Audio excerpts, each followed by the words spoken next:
સુરતની rubber girl તરીકે દેશભરમાં ઓળખ મેળવનાર અન્વી ઝાંઝરુકિયાને 26 જાન્યુઆરીના પ્રજાસત્તાક પર્વ નિમિત્તે રાષ્ટ્રપતિ ભવન ખાતે યોજાનારા એટ હોમ કાર્યક્રમમાં હાજરી આપવા માટે રાષ્ટ્રપતિ તરફથી વિશેષ આમંત્રણ મળ્યું છે. સુરતની રબર ગર્લ તરીકે દેશભરમાં ઓળખ મેળવનાર અન્વી ઝાંઝરુકિયાને 26 જાન્યુઆરીના પ્રજાસત્તાક પર્વ નિમિત્તે રાષ્ટ્રપતિ ભવન ખાતે યોજાનારા એટ હોમ કાર્યક્રમમાં હાજરી આપવા માટે રાષ્ટ્રપતિ તરફથી વિશેષ આમંત્રણ મળ્યું છે. દિવ્યાંગ હોવા છતાં પોતાની અદમ્ય ઈચ્છાશક્તિ, યોગ પ્રત્યેની નિષ્ઠા અને અનોખી પ્રતિભાથી અન્વી ઝાંઝરુકિયાએ દેશભરમાં ખ્યાતિ મેળવી છે. યોગ અને વિવિધ પ્રદર્શન દ્વારા તેણે સુરતનું ગૌરવ સમગ્ર દેશમાં વધાર્યું છે.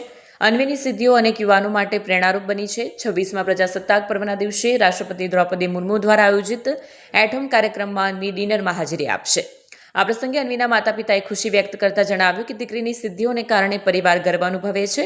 રાષ્ટ્રપતિ ભવનમાંથી મળેલું આમંત્રણ માત્ર અન્વી માટે નહીં પરંતુ સમગ્ર સુરત અને ગુજરાત માટે ગૌરવની વાત છે. Bureau report, Satya TV news, Surat.